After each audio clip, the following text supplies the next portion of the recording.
हरिओम प्रभु। हरिओम हरिओम। कहाँ से आए प्रभु? हम अयोध्या से हैं। क्या शुभ नाम है आपका? हमारा नाम सुनील पांडे जी। कैसे अयोध्या में तो राम जी हैं?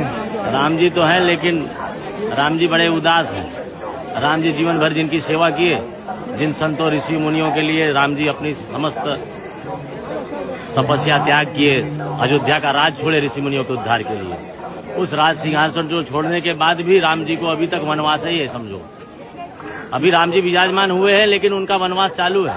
जब तक साक्षात वशिष्ठ रूप उनके गुरुदेव जोधपुर कारावास में बंद है, तो वो कहाँ से प्रसन्न होंगे? बंसी आजाराम जी बापू साक्षात वशिष्ठ रूप आत्मा है।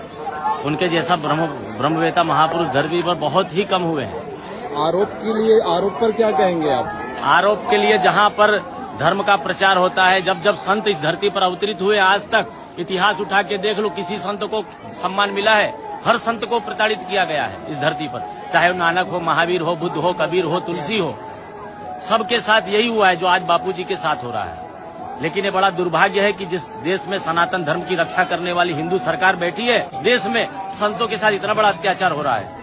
आज 11 साल हो गए, एक दिन की बापूजी को बेल तक नहीं मिली। बड़े बड़े अपराधी, गुंडे, मवाली सब जमानत पर घूम रहे हैं, और जिन्होंने 40-50 साल अपना राष्ट्र कल्याण के लिए, धर्म कल्याण के लिए अपनी हड्डियां घिस दी, वो महात्मा आज कारावास में बंद है। इसलिए हम सबको बड़ी वेदना है, और सरकार से यही प्रार्थना है कि जल्दी से जल्दी हमारे सदगुरुदेव को इस कारावास से मुक्त करें, और संतों का सम्मान जिस धरती पर हुआ है, उस धरती पर ऐसे ही सम्मान होता रहे।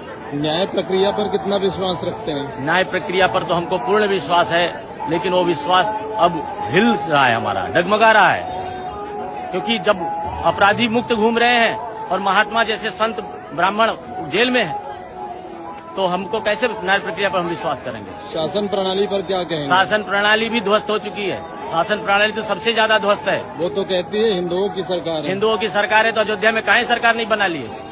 जहाँ राम जी को आपने 600 साल में विराजमान किया, वहाँ क्यों आपका मुंह काला हुआ? वहाँ सरकार केवल राम जी की चलती है। तो राम जी ने उनको ये सबक दिया है कि संतों का सम्मान करो, नहीं तो ऐसे मुंह काला हुआ आगे और सर्वनाश होगा। ये उनको शिक्षा लेनी चाहिए वहाँ से। वहाँ की जनता में दोष नहीं है। राम जी ने स्वयं वहाँ निर्णय लिया है कि तुम यहाँ पर बैठने लायक नहीं हो।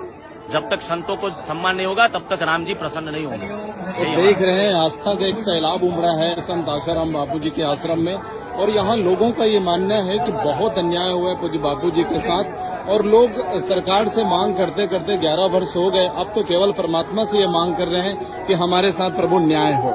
बहुत धन्यवाद आपका, अयोध्या से पधारे आपने। आपकी वेदना भरी वाणी आज पूज्य बापूजी के चरणों में अर्पित हो रही है। बहुत साधुवाद आपको।